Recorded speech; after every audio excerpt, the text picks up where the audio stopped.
देख रहे हैं प्रदेश का नंबर 1 चैनल एबीपी न्यूज।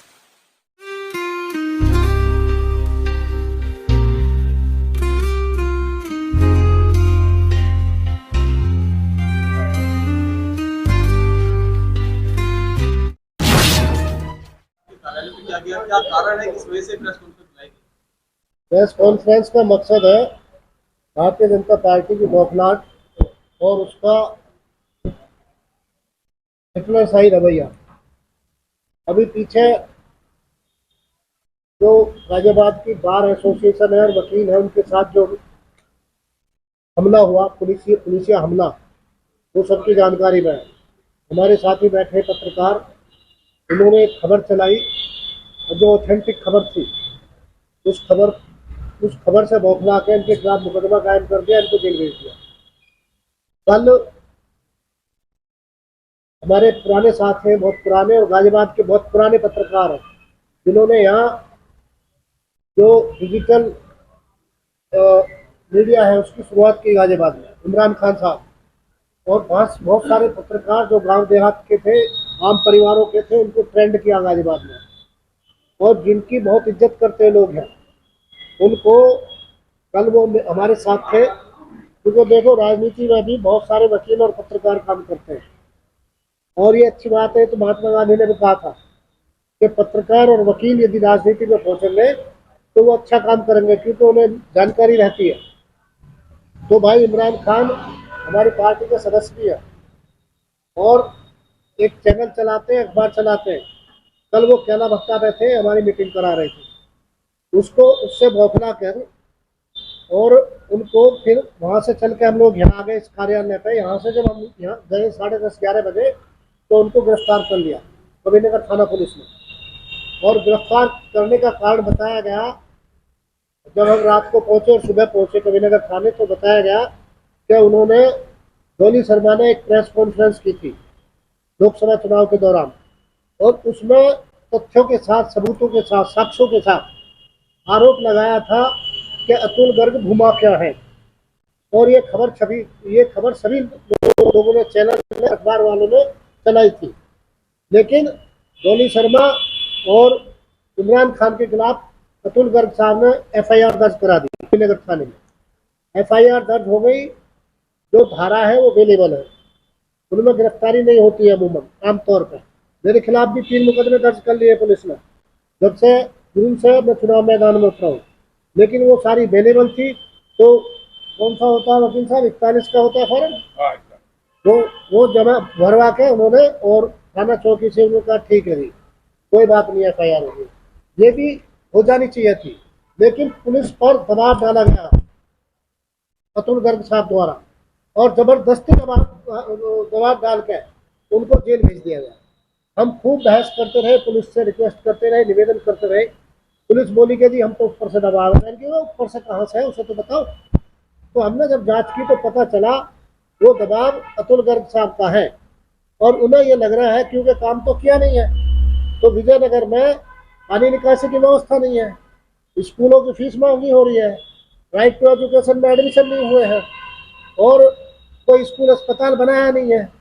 तो उसको लेकर नाराजगी है यहाँ जनता में। उस नाराजगी को लोग सवाल उठा रहे हैं, हम लोग उनके बीच में जा रहे हैं, लोकतांत्रिक तरीके से मांग कर रहे हैं कि भाई ये जनता की मांग ये पूरी होनी चाहिए थी। जब सारे एमएलए आपके हैं, एमपी आपका है, मेयर आपका है, एमएलसी आपका, राज्यसभा का सदस्य आपका है, ज्यादातर पार्षद आपके हैं, जिला पंचायत का चेयरमैन आपका है, और उत्तर प्रदेश में सरकार आपकी है, केंद्र में सरकार आपकी है, तो ये आपकी जिम्मेवारी बनती है। यदि इस जिम्मेदारी को लोकतंत्र में हम कहेंगे नहीं तो फिर किस लिए हम यहाँ। लेकिन यहाँ जो तिजोरी में कैद की है गाजियाबाद की राजनीति, ये तमाम व्यापारियों ने और बड़े बड़े उद्योगपतियों ने, यह छोटा व्यापारी भी परेशान है। गोल मार्केट के लोग मिले थे मुझे वहाँ नगर निगम में, धरना प्रदर्शन कर रहे थे कि भाई आपने टैक्स इतना बढ़ा दिया। उन्होंने कहा जाओ जाओ यहाँ से भागो। मतलब बिल्कुल निरंकुशता हो गई है, और इस तरह से हिंसात्मक कार्रवाई लोगों पर की जा रही है। लोकतंत्र खत्म करने की, संविधान खत्म करने की शुरुआत गाजियाबाद में हुई है, और ये मेरे चुनाव से बौखला गए। कल भी कई जगह इन्होंने वहाँ व्यवधान पैदा करने की कोशिश की कैला भट्टा में, लेकिन हम डरने वाले नहीं है।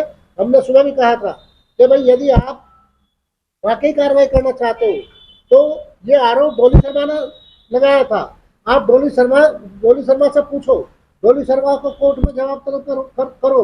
डोली शर्मा अपने आप बता देंगी, जब वो प्रूफ ले रही है, सबूत ले रही है, तो अपने आप बताएंगे कि आपने कहा जमीन घेरी है, आप भूमि माफिया हो कि नहीं हो। लेकिन पत्रकार इस तरह से, तो पत्रकार और वकील किसी ना तो खबर छापेंगे, किसी की ना किसी की खबर चलाएंगे। भाई अपनी तरफ से तो वो कर ही नहीं रहे। कोई बोल रहा है तो उसकी खबर को डिलीवर करना, उस खबर को आगे डिलीवर करना, ये पत्रकारिता का काम है। और सुप्रीम कोर्ट की रूलिंग है कि वो सोर्स बताने के लिए बाध्य नहीं है पत्रकार। उसको खबर कहाँ से, किस सोर्स से मिली है, इसको बताने के लिए बाध्य नहीं है। ये रूलिंग है सुप्रीम कोर्ट की। लेकिन ये कानून और संविधान सब ताक पर रख दिया गया, और सत्ता के मद में इतने घमंड में चूर है कि किसी को कुछ समझ नहीं रहे हैं। किसी को भी धमका देते हैं, किसी भी कॉलोनी में लोगों को धमका देते हैं, किसी का भी अपमान कर देते हैं।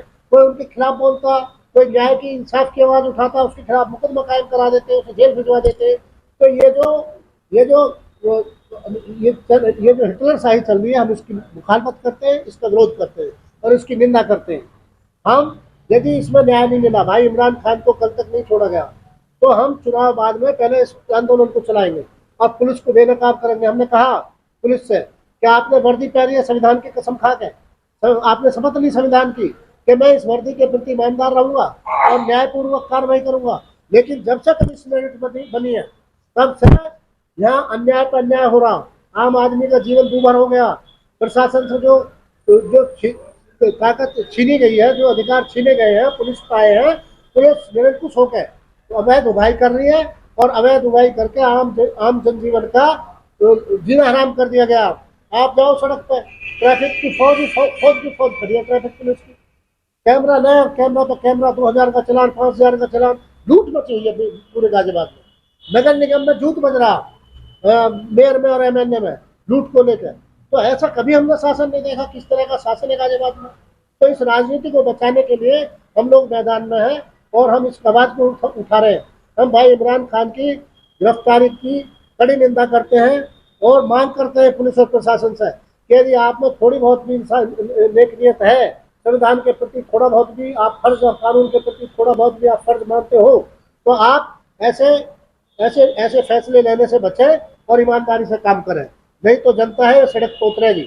और हम तो कह रहे हैं, चुनौती दे रहा हूँ मैं, तो कमिश्नर को चुनौती दे रहा हूँ, कमिश्नर साहब आप इतने ज्यादा ईमानदार, और डीसीपी साहब आप इतने ज्यादा ईमानदार और कार्रवाई करने वाले हो, तो जाओ आप करो ना नंद किशोर गुर्जर पर कार्रवाई। विधायक का सरेआम आरोप लगाता है आपके ऊपर, आपको बेईमान बताता, आपको गाली देता, लगाओ ना आरोप। लेकिन ये पक्षपातपूर्ण कार्रवाई गाजियाबाद में देखी जा रही है, और ये भारतीय जनता पार्टी का चरित्र है जो इस प्रकार की कार्रवाई कर रही है। यदि नरसिम्हानंद को तो आप होटल में रुकवाओगे, उसे आराम से रहने दोगे, फिर उसके मंदिर में छोड़ के आओगे, और जो उसके खिलाफ नबी की शान में जो गुस्ताखी करने के खिलाफ कोई आवाज उठाएगा, उन 250-300 लड़कों को आप जेल भेज दोगे। ये नाइंसाफी है, इस नाइंसाफी को हम बर्दाश्त नहीं करेंगे। सर, डोली शर्मा द्वारा आरोप लगाए गए, लेकिन उनका कार्रवाई ना होगी, पत्रकार पर कार्रवाई होगी। यही हमने कहा, उनसे बात करने की कोशिश, यही हमने कहा कि आप डोली शर्मा के खिलाफ कार्रवाई करो ना, आपको पता चल जाएगा। आप जो एक पत्रकार को जिसने बाकायदा प्रेस कॉन्फ्रेंस की है, उस प्रेस कॉन्फ्रेंस को छाप के कौन सी गलती करती, भाई कौन सा ऐसा गैर कानूनी काम हो गया, तो इसका कोई जवाब नहीं है उनके पास। सर, डोली शर्मा जी से आपने बातचीत नहीं, मैंने बात नहीं की डोली शर्मा जी से। डोली शर्मा जी का तो खुद ही बयान आया था इस मामले पर, जब उनके खिलाफ केस दर्ज हुआ था कि हम डरते नहीं है ऐसे मुकदमों से, उनको बयान आया था। पार्टी का क्या एक्शन रहेगा? एक्शन ये रहेगा भाई, या तो पुलिस प्रशासन अपनी इसमें सुधार करेगा, नहीं तो हम हमारा लोकतंत्र में जो अधिकार है उसका इस्तेमाल करेंगे। हम ऐसा चुप नहीं बैठेंगे, नाइंसाफी क्यों सहन करेंगे। क्या ये मामला राष्ट्रीय अध्यक्ष जी के? हाँ, उनके संज्ञान में डाला गया रात, और उन्होंने संज्ञान लिया उसका, उस पर वो अभी बात कर रहे हैं। जो भी जिस भी स्तर पर बातचीत होगी वो बातचीत की जाएगी। पहले भी हमारे साथ ये हुआ, पहले भी उनकी सिक्योरिटी में सुरक्षा में जो चूक हुई, उसमें ना वहाँ मौके पे एसीपी मौजूद थे, ना इंस्पेक्टर मौजूद, कोतवाल मौजूद थे, और कुछ लोग आए, वो काला झंडा चला के दिखा दिया, और उनकी गाड़ी में उस पर ऐसा थपथपाया बोनस को। तो ये पुलिस को अपनी जिम्मेदारी समझनी चाहिए। सर, आज सुबह भी चंद्रशेखर आजाद जी पर हमला हुआ शहर के अंदर, ये पुलिस की चूक है। पुलिस जो है बिल्कुल भारतीय जनता पार्टी की पिट्ठू बनी हुई है। उनकी, मुझे लग रहा है कि उन्होंने भारतीय जनता पार्टी की सदस्यता ले ली है, और वो भारतीय जनता पार्टी के सारे पे इस तरह की हरकत कर रहे हैं। लेकिन उन्हें याद रखना चाहिए कि ये भारतीय जनता पार्टी के इशारे पर जो हरकत करेंगे, ये चुनाव है, यहाँ पे उपचुनाव है, इस उपचुनाव में जनता ऐसी चीजों से विरक्ति है, जनता चुनाव में बदला ले लेगी। और मैं तो चुनौती दे रहा हूँ कि आपने यदि काम किया है तो ऐसे बौखला क्यों रहे हो? आप जाओ ना सुदामापुरी में, भीमनगर में जाओ, आप जाओ, वहाँ क्रॉसिंग में गए थे, आपका गट्टा पकड़ लिया, पूछा क्रॉसिंग के लोगों ने कि जब यहाँ कनेक्टिविटी की बात थी, आपने वादा किया, वादा करके वोट ले लिया लोकसभा में, लेकिन कनेक्टिविटी आज तक नहीं हुई। आज भी उन्हें चिपकाने के अंडरपास से घूम के जाना पड़ता है, एबीएस पे जाम लगता। तो काम किसी का नहीं करेंगे, चाहे पोस्ट कॉलोनी हो और चाहे मलिन बस्ती हो और चाहे दलित बस्ती हो, चाहे मुस्लिम आबादी हो और चाहे बैकवर्ड की आबादी हो, कहीं कोई काम नहीं है। सब यहाँ नारकीय जीवन है, ये हॉट सिटी नहीं है। चार हाई राइज बिल्डिंग बना के कोई हॉट सिटी नहीं बन जाता, उसके लिए अमेनिटीज होनी चाहिए। आप केवल राजनगर में सेंट्रल पार्क बना दोगे और वह चमचमाती सड़क बना दोगे, स्ट्रीट लाइट लगा दोगे, तो उससे नहीं बन जाता हॉट सिटी।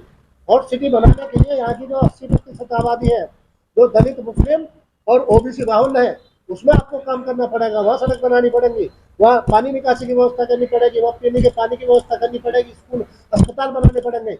अब लोग सवाल कर रहे हैं, आप चुनाव में जा रहे हैं, तो अब सवाल आप ऐसा पुलिस के बल पर थोड़ी उन सवालों को दबा दोगे, या पत्रकारों को दबा के, वकीलों को पीट के आप लोकतंत्र में अपनी कुर्सी नहीं बचा सकते हो। पुराने अध्यक्ष अनुज चौधरी वो थे, पूरी टीम थी, तो उन लोगों ने भी इस वाक्य का, इस हरकत का उन्होंने भी विरोध किया। और मैं आप लोगों से भी अपील करता हूँ, जितने भी है, देखो जो गली की, मोहल्ले की पत्रकारिता है, वही असली पत्रकारिता है, वही वहाँ से खबर लाती है। बड़े अखबार तो उन्हीं से तो सोर्स मिलता हूँ। मैं तो खुद आपकी बरादरी का हूँ, पत्रकार रहा हूँ, तो मैं तो समझता हूँ कि कहाँ छोटे गली मोहल्ले में जाके जो पत्रकार काम करते हैं, जमीनी स्तर पर, उन्हीं की खबर होती है। उस खबर को ऊपर जो बैठे लोग हैं, वो उस खबर का नोटिस लेते हैं, वहीं से सोर्स आता है उनके पास, वहीं से वो आगे प्रकाशित होती है या डिजिटल पर चलती है।